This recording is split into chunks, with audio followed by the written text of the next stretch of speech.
So we're about to start panel one, and we have two panelists. I'm going to ask each of them to speak for about 20 minutes, and then we will have ample time for discussion. We are very fortunate to have with us Professor Clement Henry from the Department of Government at the University of Texas at Austin.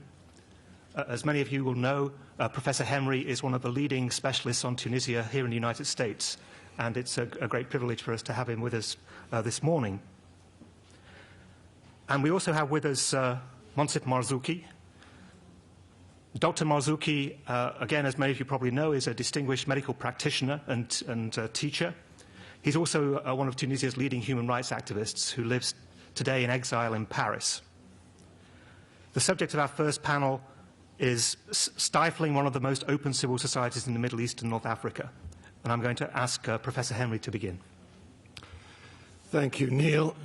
First, I'd like to thank the organizers, especially Human Rights First, for making it possible for me to attend this event. I've been doing research this fall in North Africa, and I've come back especially because I do think this is an important issue that we should be trying to focus on. I have a paper recently published, which I've put up here on the online, appearing in a book, Worst of the Worst, dealing with repressive and rogue nations. Well, it should be rogue regimes, not nations, but it was not I who made the title. And when I was asked originally by the Kennedy School at Harvard to participate in that project that led to the book, to write about Tunisia as a rogue state, I was really, rather taken aback. My first reaction was, gosh, I mean, no way. I mean, modest little Tunisia, they may be a little bit repressive, but to put them in the same category as, North Korea or Turkmenistan or Belarus or various other places like that just seemed to me to be kind of beyond imagination. But then I started thinking again, and of course this word rogue is a rather ambiguous one.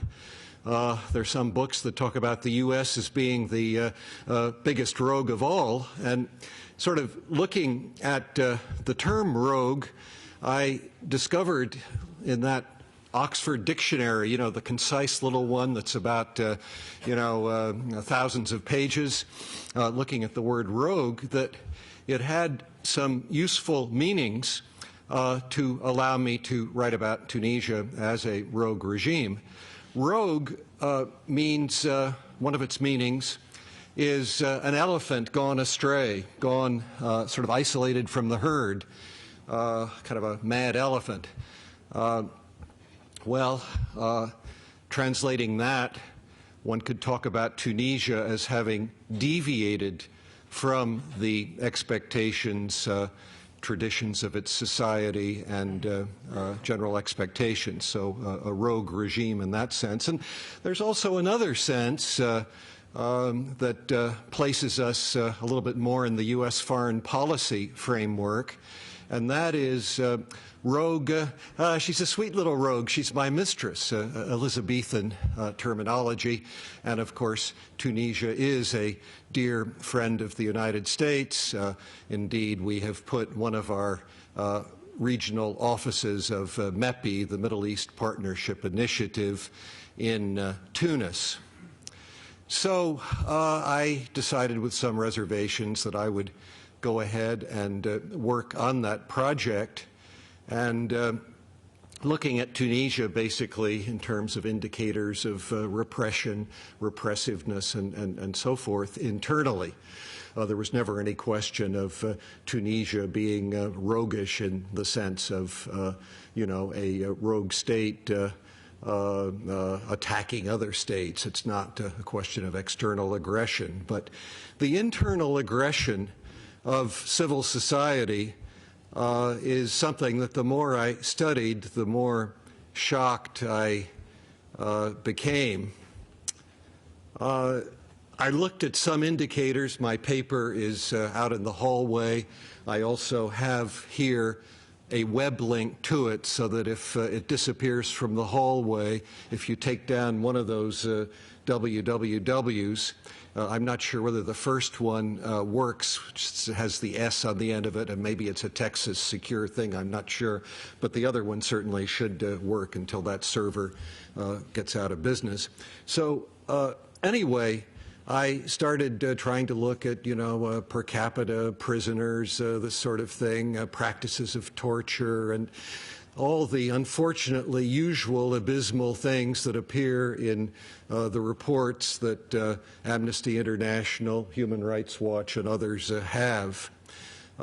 This paper may not be completely up to date. My final conclusion, at least as of last year, was that there might be around 300 political prisoners left, certainly nowhere near the numbers back in 1991-92 when the regime really began repression in serious large-scale efforts to basically annihilate any Islamist opposition. This despite the fact that, of course, the Islamist opposition in Tunisia is one of the most moderate ones in the Arab world. But at any rate, these people suffered a great deal. Some of them have been, many of them have now been released. But even so, whatever the numbers of prisoners, that doesn't quite give full justice to the fact of what happens to a political prisoner when he is released or she is released. And here they are put under sort of house arrest, surveillance. I'm sure some of the Tunisians here can talk about this at first-hand experience better than I can. There was one person, Beatrice Hibu, who has written an excellent book on human rights practices in Tunisia, and she calls this sort of surveillance a kind of social death. That is, they are simply isolated from the rest of society. The techniques of basically, well, first, yes, Tunisia has become a police state. The police have been magnified maybe fourfold since the time of Bourguiba. The numbers vary. I tried to give you sort of a range of numbers in my paper. I noticed that L'Express had a recent, this is a French weekly, had a recent documentary on Tunisia. They put the number of police at 110,000, and it ranges between 80 to 150, whatever. I'm not sure of the exact figure, but all this compared to about 40,000 under Bourguiba. And then, you know, if you just go down a little ways down this, I found you the quotes of Ben Ali in Figaro, where he talks about you know, let's put this police business in perspective. We have 4 times fewer police in Tunisia than in Switzerland. Well, I don't know where he got his numbers. He may have missed a decimal point or something, but, you know, one of his aides may have been overzealous. I have no idea, but I tried to figure out 110,000 police means over 10 for every 1,000 people in Tunisia, which has a population of somewhere between 10 and 11 million today. And then just comparing that with some of the other countries here, the most policed state of all seems to be Montserrat, a little island, a U.S. possession, but none of them go over 8 per 1,000. And Switzerland, of course, has about 2. In other words, it has Tunisia has 5 times as many police as Switzerland, contra what Ben Ali said in his formal interview. But I'm told by my Tunisian friends that this is only one of many examples that the regime simply, you know, you can't really take particularly seriously what they say because they're so loose with the information that they provide. It's always a rhetoric of we are going through change. We have celebrated last week the 20th anniversary of le changement being the soft coup that Neil originally referred to, whereby doddering old President Bourguiba was removed on health grounds, and the Prime Minister at the time, Ben Ali, took his place and assumed the presidency. Well, the question, though, to get back to the issue of being rogue, it could be argued that these kinds of authoritarian practices existed under Bourguiba, and that Ben Ali is simply a continuation of the Bourguiba regime. Both regimes are very staunch in promoting modernization, and modernization in leading toward today toward a knowledge economy, and all these fine words also about promoting democracy.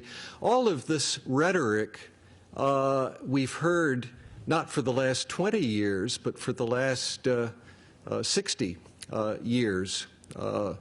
And vintage Bourguiba during the 50s and 60s, the apostle of modernization, at the same time was a pretty authoritarian fellow who could use his police, he could use his clubs quite effectively. Something like 900 Yusufists, people followers of a rival in his party, were killed in the mid-50s. Bourguiba even getting the help of the French to pursue Yusufists who had resorted to guerrilla warfare in the south of the country. Bourguiba also resorted to murder, sending one of his sort of enforcer party hacks off to supervise the killing of Salah Ben Yusuf in a Frankfurt hotel in 1961. You know, we're not talking about sort of suddenly new authoritarian police practices.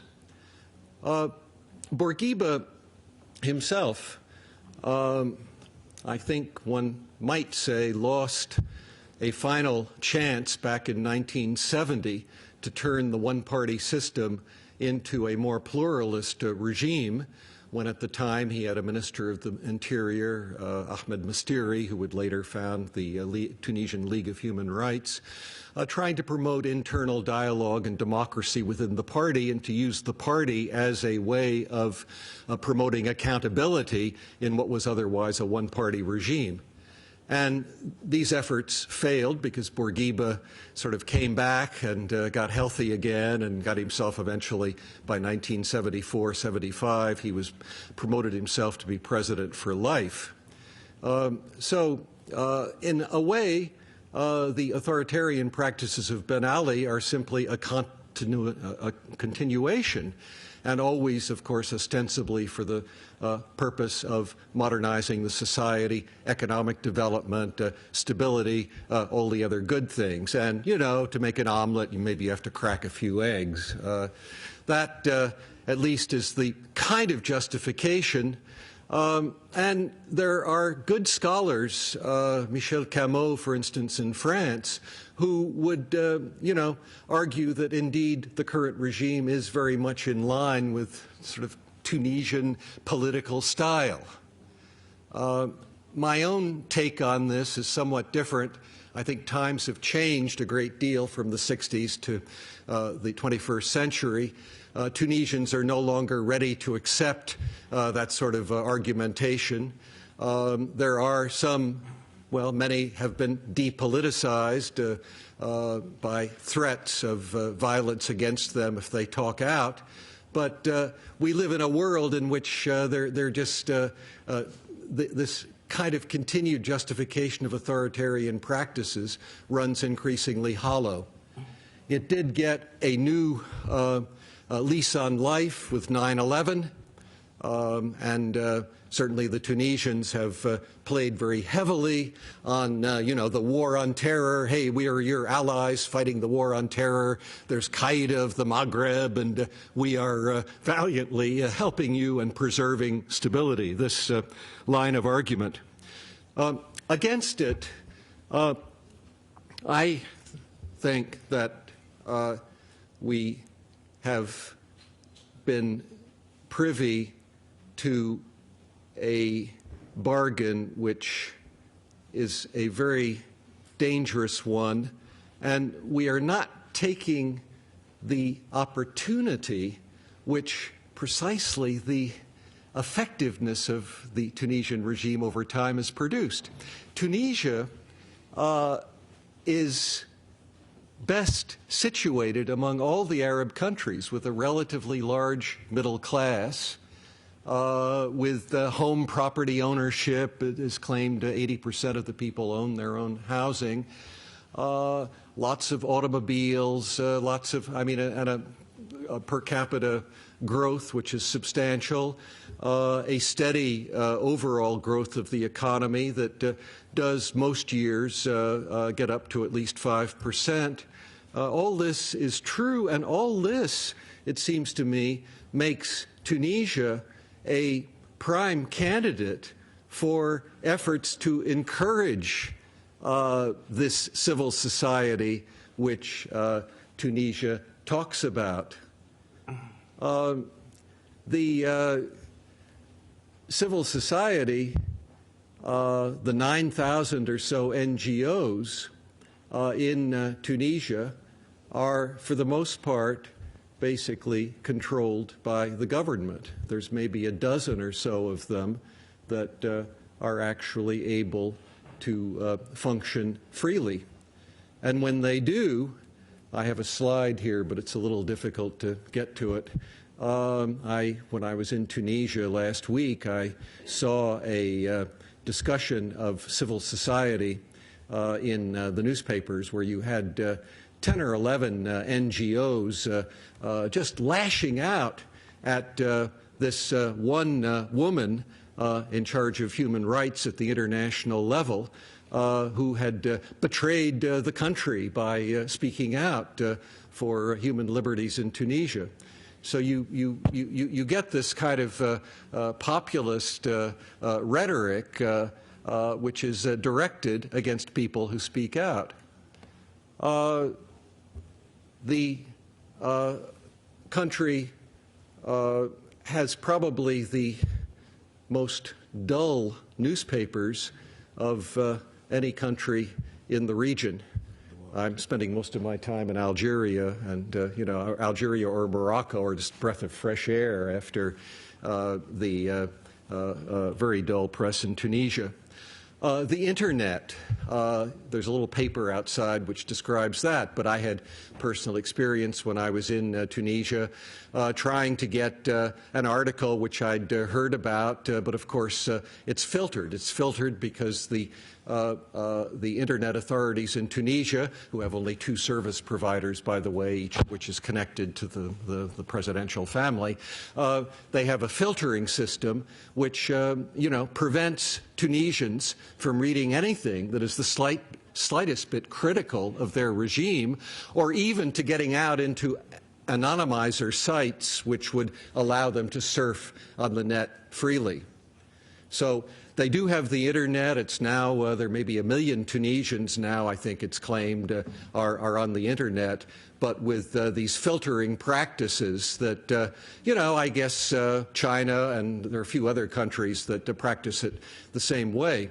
But I certainly don't have that experience next door working in Algeria or Morocco. This in a country which is priding itself now, given its relatively educated, solid basis, is trying to move, from simple things like boutique textiles into more the knowledge economy. Well, how could you do the knowledge economy without a freedom and circulation of information?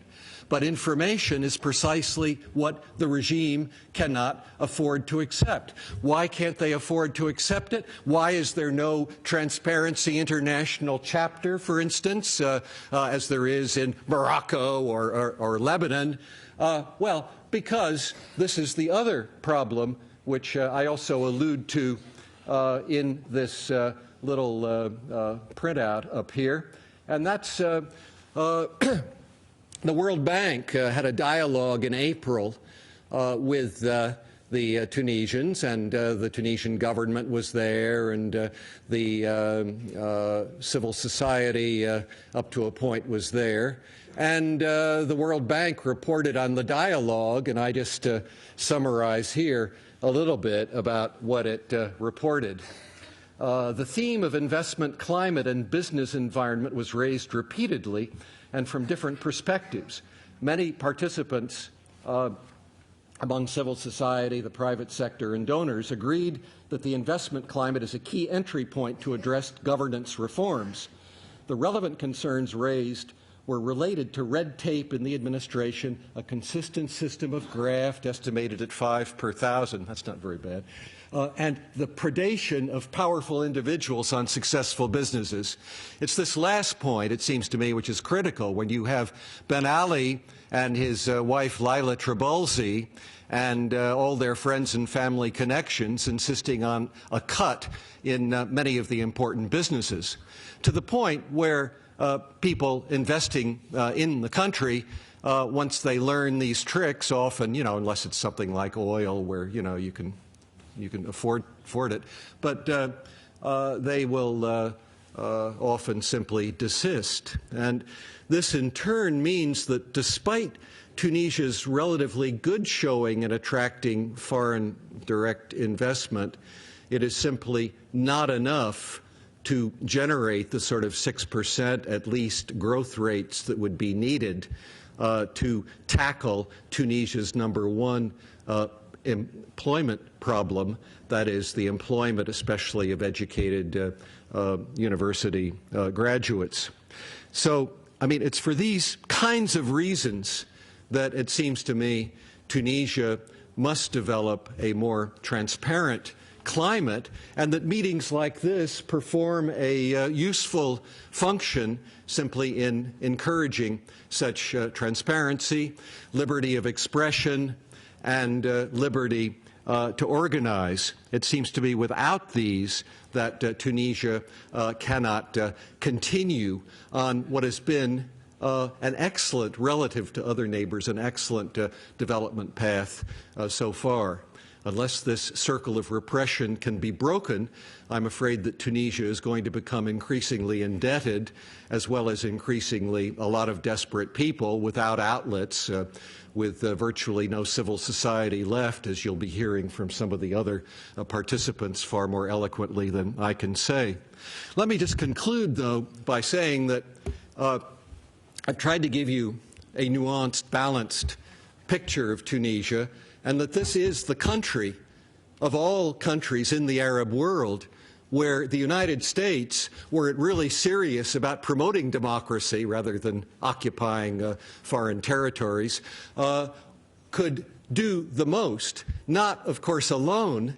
This would have to be because the United States has very little moral authority after the kinds of other policies we've been pursuing in other parts of the Middle East and North Africa, but in conjunction with the Europeans, who are also concerned, and maybe with Sarkozy's France, there may be more possibility of the United States working with France on this issue. The French, the Italians, the Germans, the Brits, all of these people, it seems to me, need to be brought along and exercising a kind of a gentle but consistent pressure to try to open up the country. The World Bank is already trying in its way, because it hasn't been promoting any new projects despite all their promises, because Tunisia has been flagging on the governance reforms that the World Bank wants to see done. So Tunisia could, with a bit of prodding and encouragement from its friends, it seems to me, return to the marvelous position it had back in the 60s of being sort of a pays pilote, a model for the other Arab countries. but it is going to take a lot of work, and I thank you for listening to me and the opportunity, and I hope that this meeting will contribute more along those constructive lines. Thank you.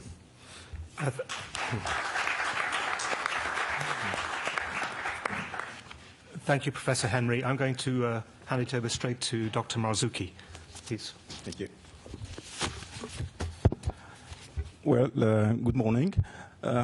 Let me begin by telling you a story because probably it will give you an idea of the atmosphere in Tunisia. That happens to me last year. As it was told, I was in political exile in Paris for more than 5 years, and last year I decided to go back home to settle in Tunisia. And I expected when arriving at the airport that I will probably be arrested because a day prior I addressed myself to the Tunisian people saying that, look, you have to stand for your rights, of course using peaceful means, but you have to stand for your rights because otherwise we'll never get them. So when I arrived at the airport, I really was expecting to be arrested, but they didn't arrest me. And I said to myself, wow, they have changed their means. That's great. But in fact, after 2 days, I understood that they have changed only their techniques, and because the techniques they used against me, and I wasn't accustomed to it, was that, in fact, I couldn't walk on the street because every time I used to have a mob behind me, spitting on me, saying, "You Jew, you traitor, you! Where's the money you get from the prince, from Qatar, from France, etc." So imagine yourself walking on the street with a mob of sometimes 10 persons, sometimes 100 persons, spitting on you and insulting you and so forth. And sometimes it can be very funny because I remember that once I was with 2 friends of mine, one of them being one lawyer, a good-looking boy, a smart boy, and those friends were surrounding me to prevent the mob from kicking me. And suddenly we saw a young lady coming and shouting, addressing this good-looking boy, "You bastard, you have tried to rape me. Come with me to the police station." And of course, it was extremely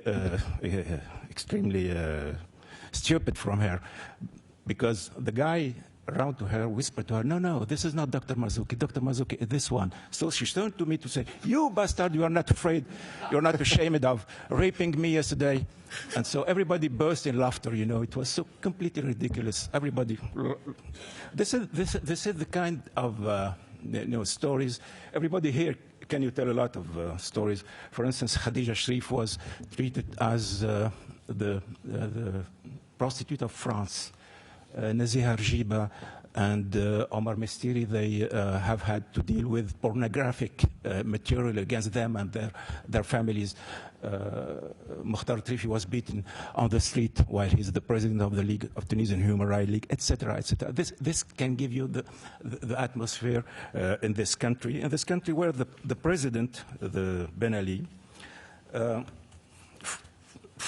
during his 20 years in office, at every celebration of the coup, he repeats that Tunisia is moving slowly but surely to a democratic state. But in fact, Tunisia has moved slowly and surely from a pro-democratic state in the 80s to a state police. I remember that in the first 80, we used to have a very active civil society. Now the civil society has been completely destroyed by this man. We used to have a secular society. Now the society is much more Islamized than in the 20s, just because of the policy of this man. And we used to have an authoritarian state, but now we have one of the most corrupted and the violent state in the region. So we moved from a pro-democratic state to really a dictatorship.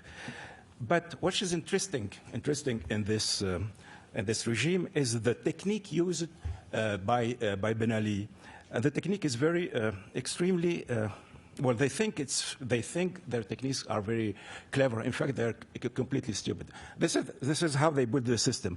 Well, what do you want, you, the civil society? You want that human rights ideology would be adopted. Why not?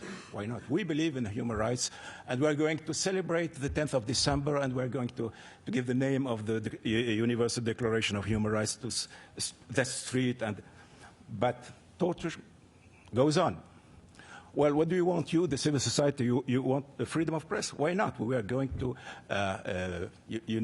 authorize hundreds of newspapers talking about sex, about football, but not about politics. What do you want? You want a pluralistic society? Why not? We are going to authorize as many political parties as you want, but we will control those political parties. You know, we are going to create our social party. We are going to pro-Arab party. And this is how the system works. Well, you want election? Why not? But we will win by 99% every time. And we will nominate our own candidates, even to the presidential election. This will give, for instance, in 1989, 99% for Ben Ali. In 1999, 99% for Ben Ali. And in 2002, he changed the constitution to have the right to run as many times as he wants, and then he got also his 99%. And in 1994, it won't be a surprise for you, he got his 99%. And so we expect that he will run in 2009, and probably he will get his 99%. This is how the system works. And they would send people to this very place to say, well, yes, it's a democracy, but it's a 99% democracy. So, as I told you, we moved from a proto-democratic society to this kind of rogue state, of rogue regime. And you may ask, what's the reason? Why? What's happened? I think there are three major reasons that make Tunisia slip from this proto-democratic society to this harsh dictatorship. And those three reasons are, first, corruption. This is the first reason. The second reason is corruption, and the third reason is corruption. So you have three main reasons. So when they combine, they give you the result. They give you the whole system. Because, of course, when you have such an amount of corruption at the head of the state, you cannot accept to have a free press. That's impossible. This is why this is the main explanation for this policy against the freedom of press. Of course, you cannot accept to have an independent judiciary. I always say that this man, if he was in this country, or in any other country where the rule of law has a meaning, this guy, his wife, his brother, his family would be behind bars, would be in jail, not for political reasons, but only for criminal offenses. That must be well known. So, because of this corruption, this man cannot have a free press, cannot accept also a real political party, and he must hold in power until he dies, because he knows that if there is something like a coup or something like this, or free election, he will be in jail with his whole family. This is why I'm extremely skeptical that anything can change with this man, with his regime, because he don't have any choice. He don't have any choice. So, but the price, of course, the price of this corruption is extremely severe for the Tunisian population. More than 30,000 people have been jailed, tortured, exiled. Remember that Tunisia is a small country, 10 million persons, so that's extremely high price for the corruption of 100 people, probably not more. And but the price also that Tunisian is paying is that of course, the political system is crumbling. But not only the political system is crumbling, the whole health system, education system, banking systems, all this is crumbling because of the corruption, because, of course, when the head of state is corrupted, everybody would be corrupted. Now, the problem, the police, is not that only Ben Ali and the senior officer are corrupted. It's that every, you know, when you go from, let's imagine that you take your car and you go from Tunis to the south. You will be arrested more than 10 times by police, and more than 10 times will have to give money, especially if you have a truck. And so the whole system is corrupted because of the example of Ben Ali and his family. The judiciary is corrupted. The police system is corrupted. Everything is corrupted. So when you have such system, such corruption in so many systems, health system, educational system, of course, they won't work. And of course, during 20 years, all the system would be crumbling. And I always tell the Tunisians that our main problem would be after Ben Ali, because when he will gone, we will see that the whole system is crumbling, and we will probably have to deal for 20 years or more with the results of those 20 years of dictatorship.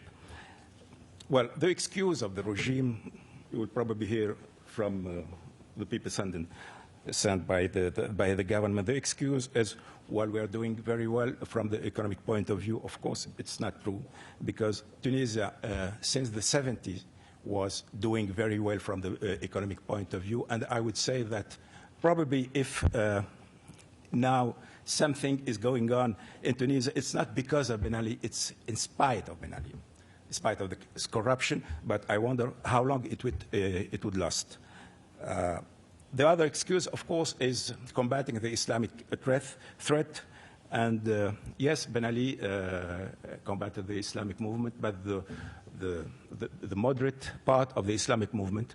And so now, after 20 years, we moved from secular society to more Islamist society, because the society facing this corruption, facing this repression, is moving to the Islamic values, because the civil society has been destroyed. The secular people like me are not allowed to talk, to work in Tunisia. So the whole population is now turning to the Islam.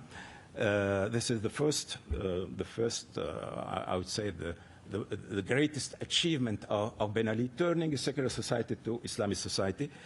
I'm talking about the people now, not in Tunis, but in the villages. They are turning, all of them, turning to Islam.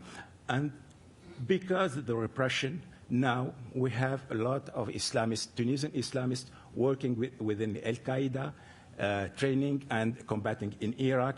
And those Islamists would probably come back to Tunisia, and then Tunisia would have to face terrorists, real terrorists, as it did last year in October 2006, when for the first time we saw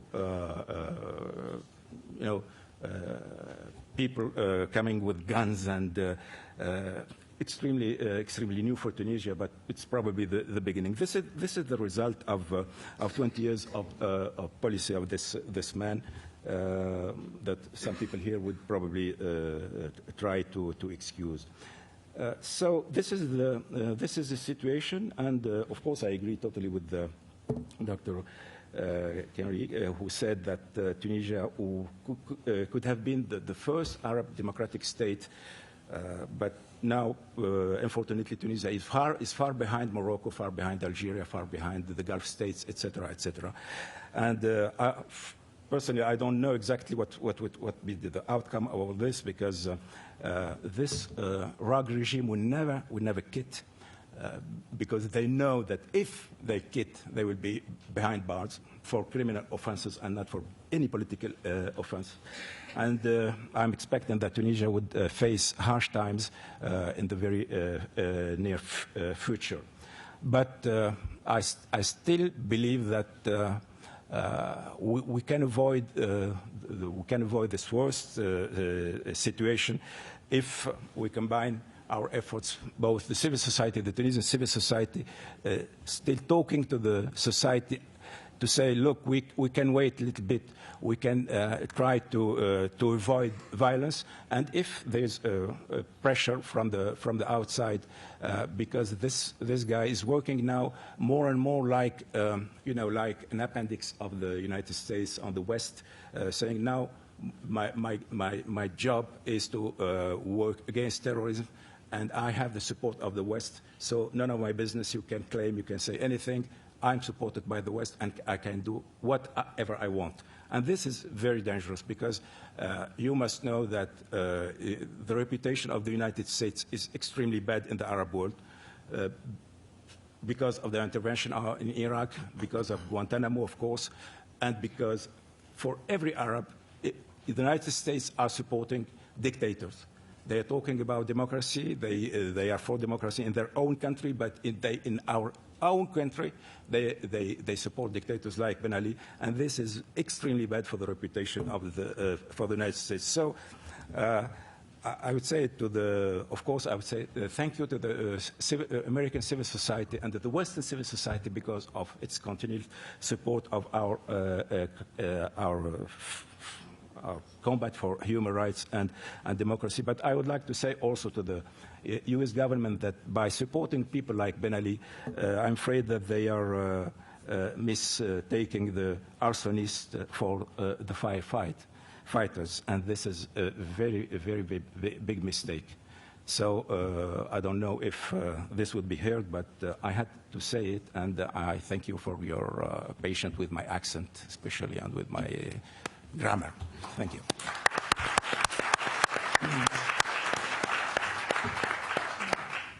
Thank you, Dr. Marzouki, and thank you both panelists. We have about 35 minutes left for questions. There are 2 microphones, one on each side. So if people have questions, I would invite you to come to the microphone. Yes, and please identify yourself when you speak. My name is Clement. I'm a student journalist and representative of the Committee to Protect Journalists in the East and North Africa. My question is to Dr. Henry.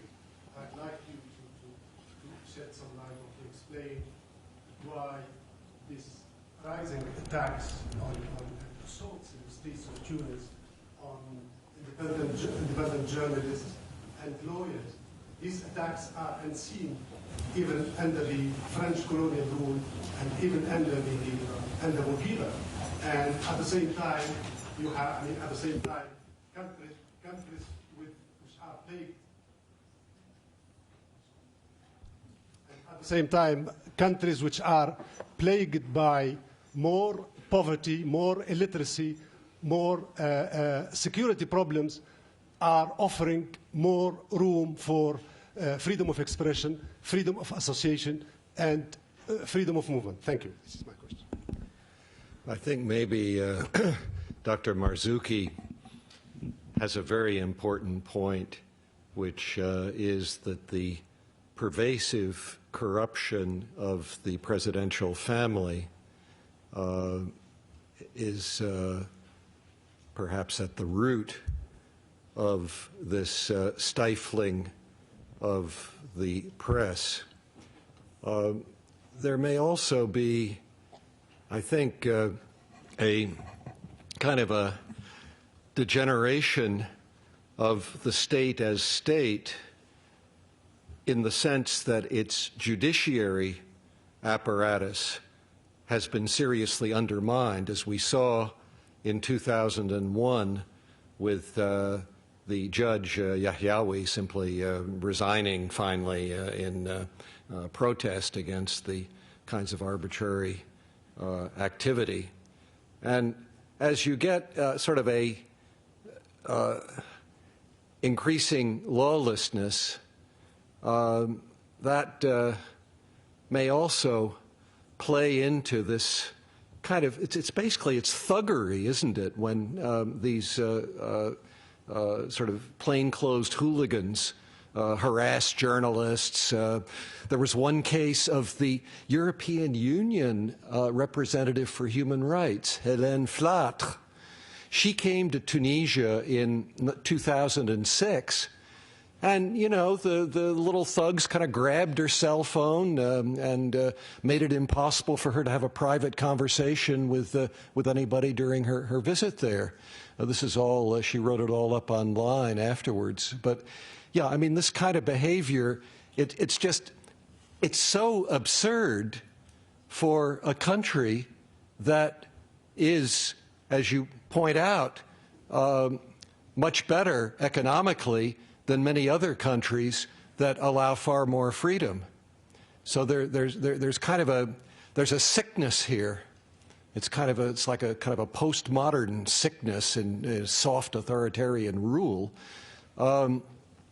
It's somewhat reminiscent of Mussolini, you know, and fascism, but it's not that because, you know, there isn't any, you know, the values are all to promote democracy and freedom. And, you know, gosh, I mean, any information that disturbs our victorious march toward modernization, well, it must be a betrayal. And so that's the rationalization. So I don't know if I answer your question. I think really I find it very puzzling precisely because all this arbitrary harassment of small groups of sort of do-good human rights activists is just so utterly disproportionate since these people and a bit of transparency would have no danger except maybe to certain unfortunate sort of corrupt business dealings that might get exposed as a result. Other questions? Yes, please go to the microphone. Thank you. I'm Dr. Karima Ben Abdallah, currently visiting scholar at SAIS, Johns Hopkins University. I have a comment first about the U.S. government linked with the European Union, because now we don't speak, I mean, we should not speak anymore about France or Germany or whatever, working together to try to help these countries, you know, and to work on human rights. The fact is that they support the government of North Africa because it helps in this war against terrorism, but it's like a vicious circle, because they help them and then they feed terrorism, and the image of the Western, you know, governments, I mean, is declining. So what can we do? That is my common question. That's your common question. Does anyone want to comment on the comment? Well, I couldn't agree more with you, and I think that, you know, the way out of this bind, first, you know, Tunisia really, it's a small country. It does not have strategic rents. It may be a somewhat useful partner, but there are many other partners in the region. What Tunisia has above all, it seems to me, is this great potential for democratic reform. So I think that we should be, you know, with our European friends, this might be one multilateral project that we could all agree on. Put the pressure, have Tunisia a priority. I know there will be Tunisians from the embassy and so forth who will say, hey, we're doing a double standard. Yes, precisely. I think a double standard is useful because I think Tunisia deserves to be held to a higher standard than, say, next door Algeria. I say that because, you know, for various historical reasons, Tunisia is far better situated in terms of ability to implement reforms, in terms of potential responsiveness, and even still political infrastructure if it were allowed to function. So for all these reasons, I would, you know, really make Tunisia a priority in focusing for democratic reform and get out of this sort of bind of the double standard of always supporting dictators. I think here we can afford human rights, whereas there may be other places where it can't be afforded because there are other stronger priorities that work in the other direction. We're always in politics dealing with, conflicting values. But Tunisia, I would emphasize, let's move ahead and help Tunisia to regain its status as the pays pilote, as the model for progress in the Arab world, because, the elements are there. That was.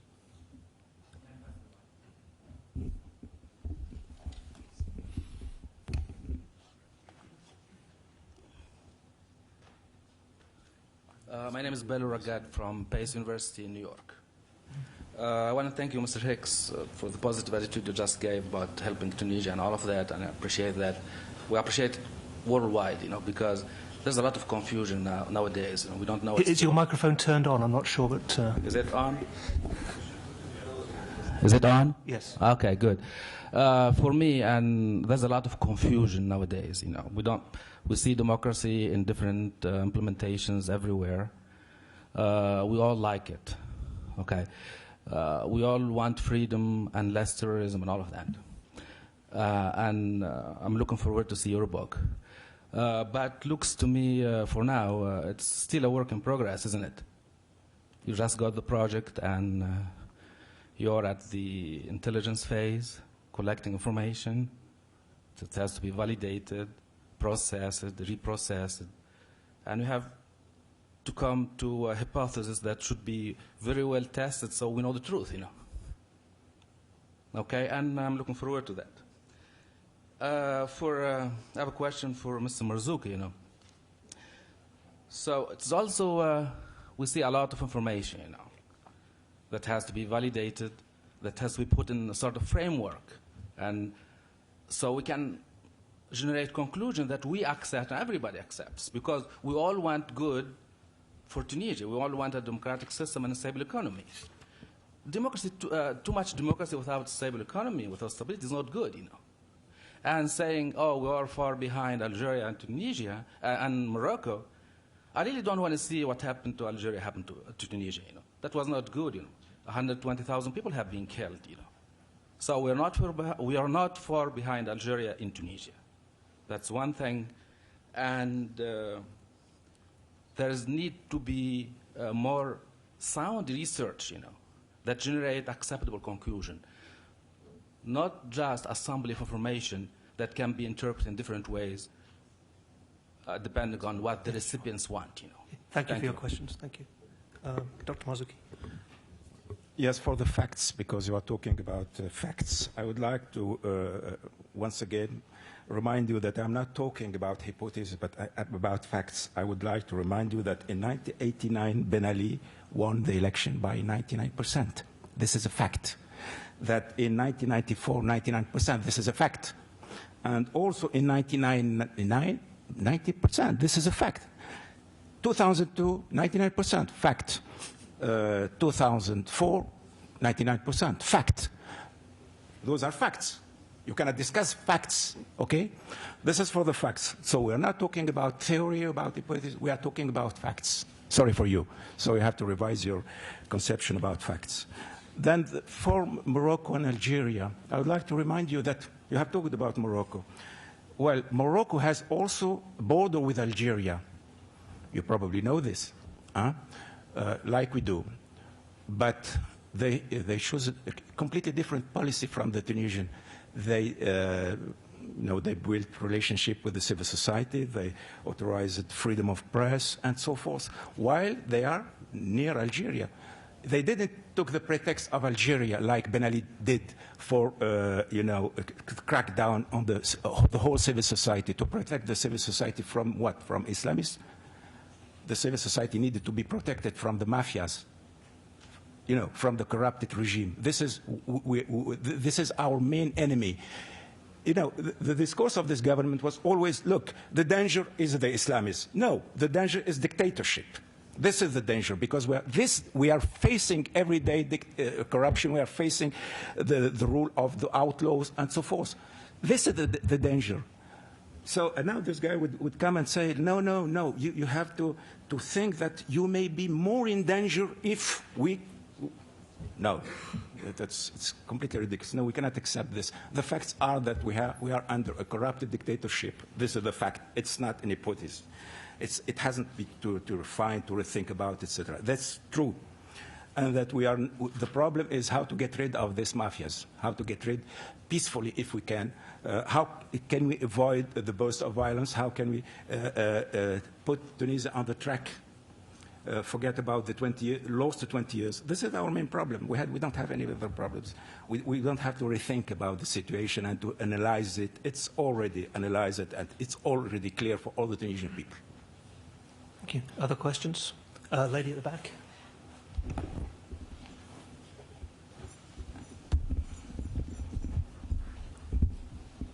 Hello, I'm Mrs. Hamdi. Like listening to what you said earlier, it's like you're emphasizing on the increase of police in Tunisia.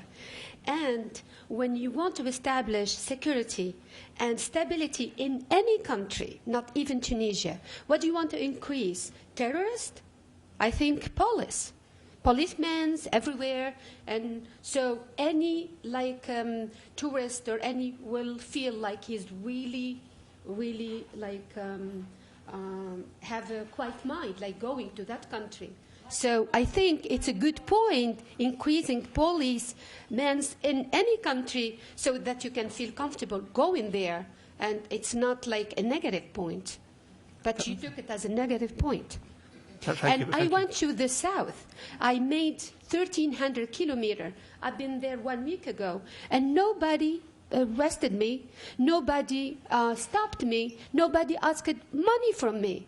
So it's like you're talking about another country, or maybe like. So thank you very much for your comment. I'm confused other here. Questions?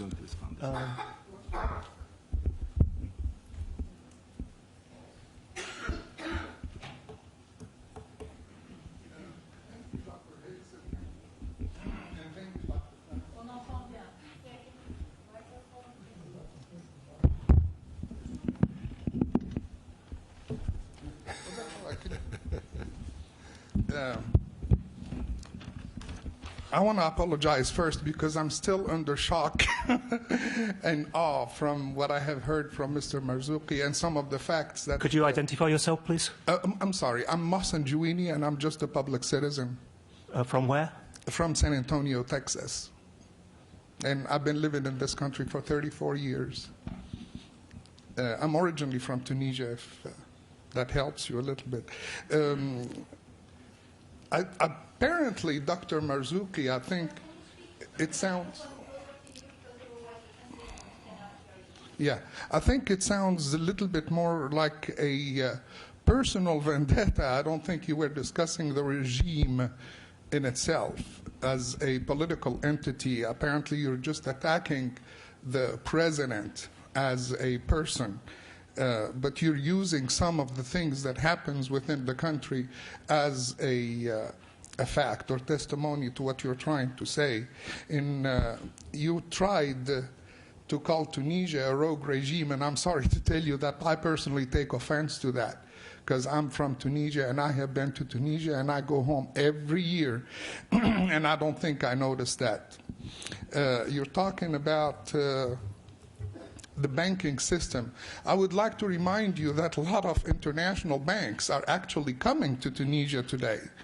Okay, and I can give you an example of a Banque Tijeri, l'ex-Banque du Sud, that was bought by, foreign banks.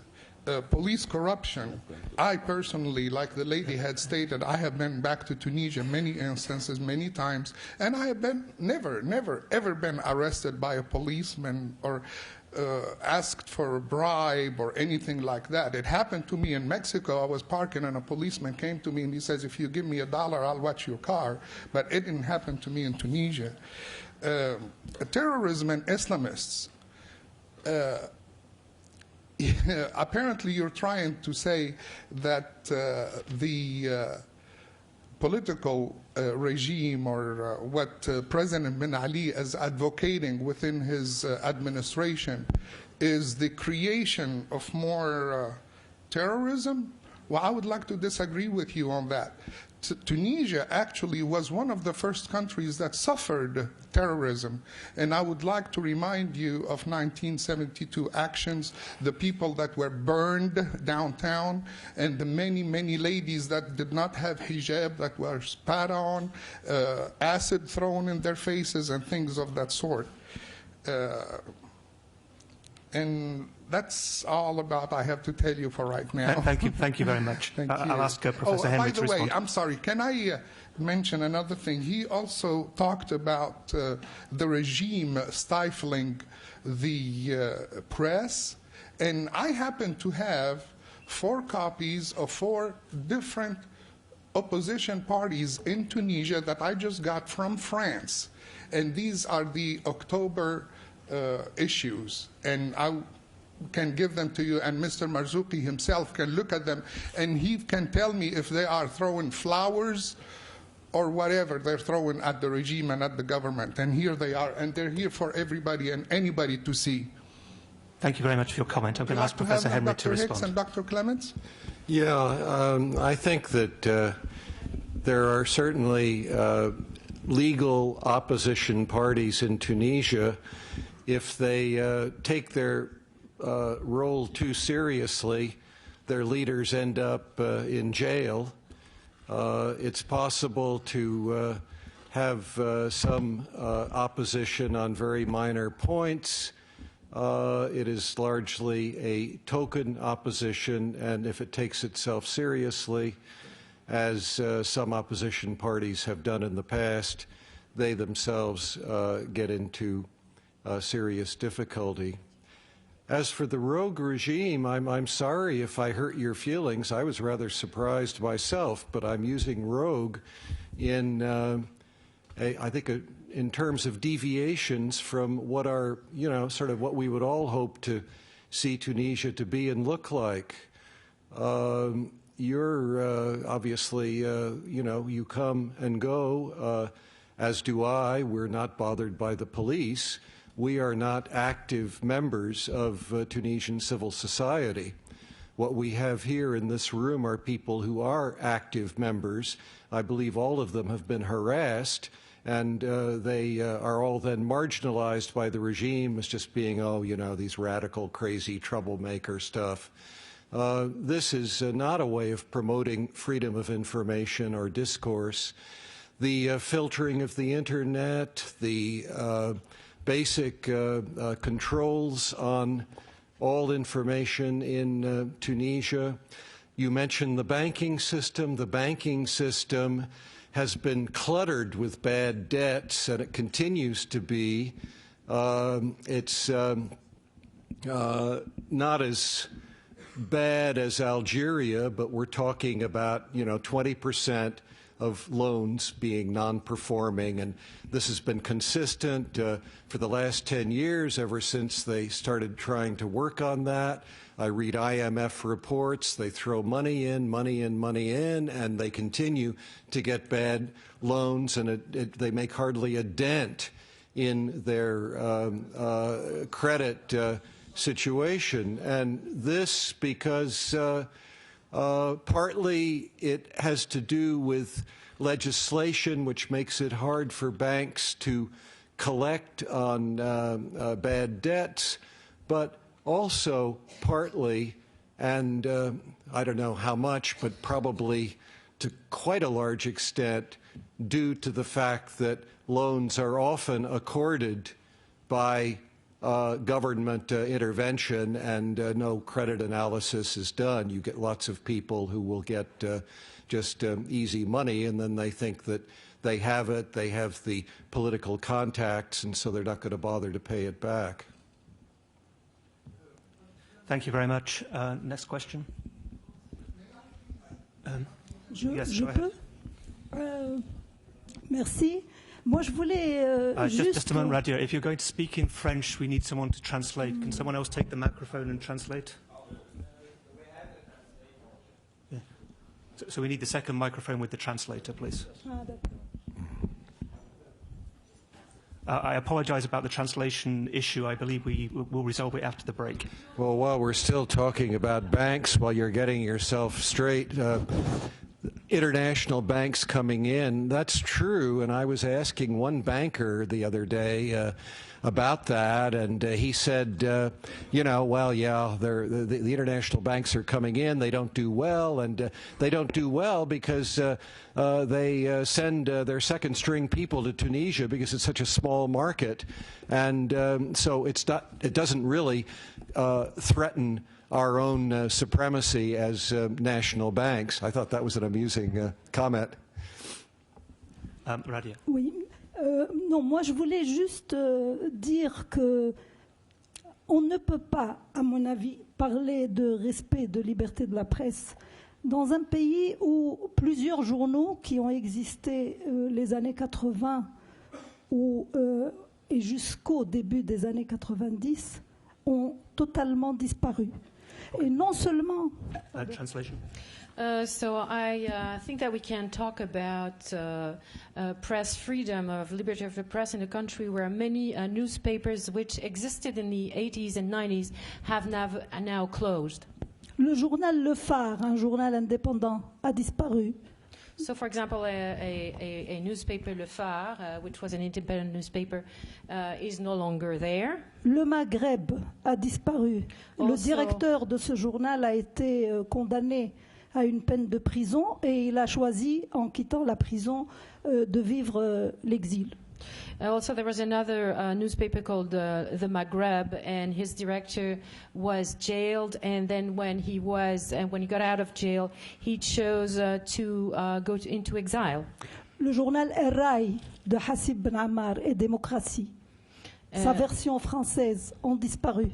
And also another newspaper, El Rai, disappeared, and it was there was a French version of it. Le journal Al-Fajr du mouvement islamiste.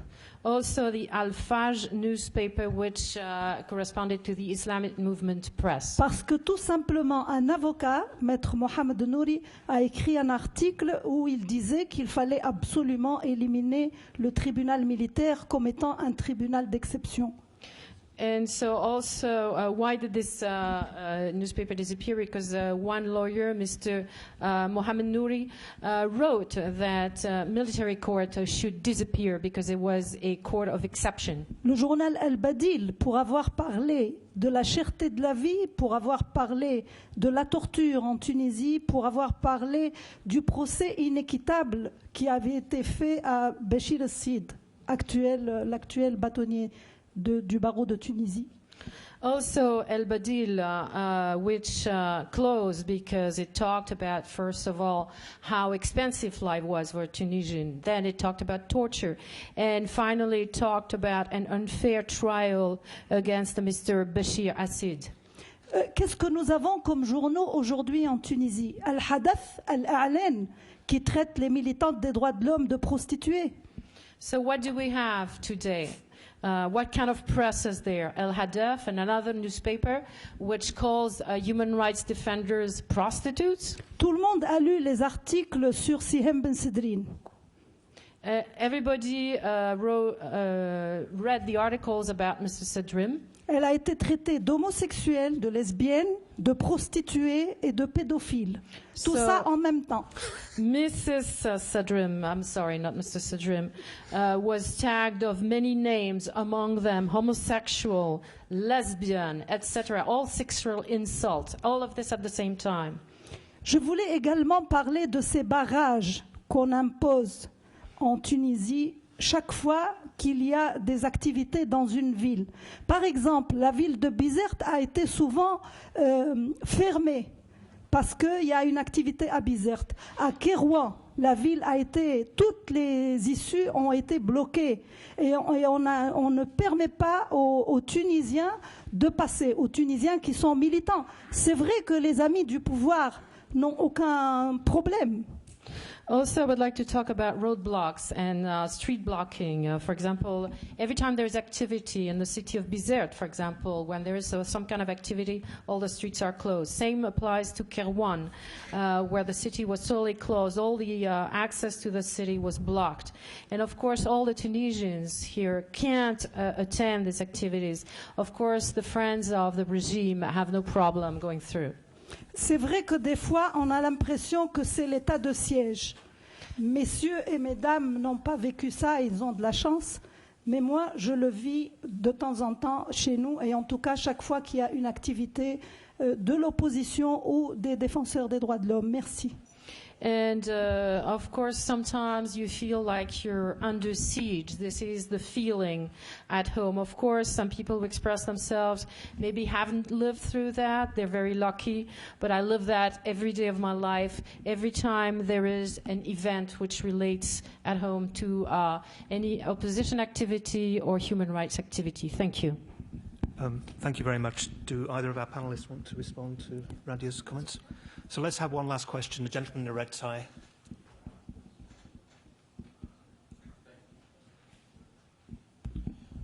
I am Dr. Noureddin Jabnoun, professor at the Center for Contemporary Arab Studies from Georgetown University. I will thank you, the organizers, for giving the opportunity to the prominent figures of Tunisian civil society to be with us today. I have two questions. My first question is for Dr. Marzouki. Do you think that the content of the Tunisian constitution is still relevant for ruling Tunisians in the future? By this, I mean, which kind of political model would be adequate in a Tunisian context, a parliamentary or semi-presidential system? This is my first question.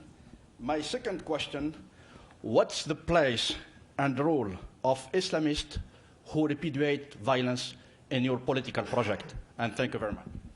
Thank you. Well, it's very easy to answer this question.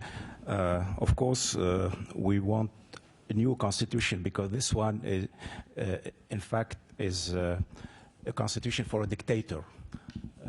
Later, I was told that I am attacking a person. Of course, I am not attacking a person. I am attacking a system. But you know that the Nazi system was Hitler's also, that the Soviet system was Stalin. So the person is also very important in the system. So I am not against the person of Ben Ali. I'm against the system, the dictatorship that is the cornerstone. So what we are fighting for 20 years is to have democratic states. What does it mean to have a democratic state? That we have a presidential election, a true presidential election, and not this mock presidential election with 99%. It's an insult to the intelligence of every Tunisian. We would like to have a freedom of expression, freedom of association, real freedom, not the mock freedom of association of Ben Ali. Because you have to understand that we have a mock democracy in Tunisia. Those guys they sent here by the government would say, we have everything. No, we don't have everything. We don't have everything. We have mocked everything. So what we want to have a real democracy, and that's all. Now the place of the Islamists. Islamists are part of the society. We cannot just say you don't exist. Of course, we will have to deal with the Islamists would accept the game, the democratic game, and the others. Of course, we will not accept them. That's very simple, and that's the way they are doing in Morocco, in Jordan, in Egypt, and this is why they are much better than we are. But the pretext of Ben Ali is to say, look, we are threatened by the Islamists. In fact, I'm sorry to repeat myself that we are not threatened by the Islamists. We are threatened only by the mafias now, corrupting all the system, all the health system, the educational system. This is the most important danger we are facing. This is what we have to get rid from these mafias and then to settle a real democratic state. That's all. Thank you. Excuse me. You had your turn to speak. But we have time for one last question. The lady in the front.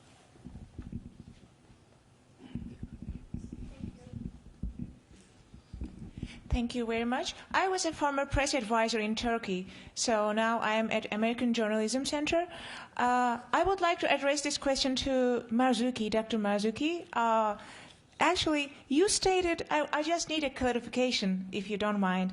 Turning a secular society to an Islamist society, you have mentioned, while talking about Bin Ali. That's what is happening in Tunisia. And then you stated how to get rid of these mafias under a completed dictatorship. This is our main enemy. The danger is dictatorship. It is not Islamist, you said. Yeah. So I would like to know, what is the status of women currently in Tunisia? Do you see a potential threat for women that they have to cover, they have to do hijab? Because you stated that Tunisia could be a model for democracy in the future for other Arab countries. I'm very much concerned about it, you know, because Turkey is facing some sort of a little bit similar changes. Thank you. I appreciate this. Well, I think Khadija Sharif would talk about women better than I can do, but I just can say that the status of women is extremely important for all Tunisians, and we're not going to discuss any any loss of rights for the future. And when we discuss it with the Islamists, because we have a lot of discussion with us, we always said to them, look, there are some red lines you are not going to cross. We are extremely annoyed about your position on women. And a lot of them would say, we do know that Tunisian secular society would not accept any loss of rights of women. And this is an important issue. But I can assure you that as human rights activists and as Democrats, secular Democrats, we will never give up any women's right. But the problem is, you know, in Tunisia, now many women from, this is why I was talking about the Islamization of the society, many women would have to take the veil from their own, their own will. And this is because, in fact, the society is protesting against the corruption and the brutality of the regime. So what could be the best way to protest? You cannot have rallies, you cannot have demonstration in the streets. So for women, for instance, this could be a way of protesting against the regime. That doesn't mean that those people are becoming really Islamists, but because it's a peaceful way, and it's an original way to say, hi, I am against the government. This must be also very, considered. Thank you, Dr. Marzouki. So we will finish the session now and have our coffee break. We will resume at 11:15, and we'll have 2 new speakers and then opportunity for more discussion from the floor. Thank you very much for your participation.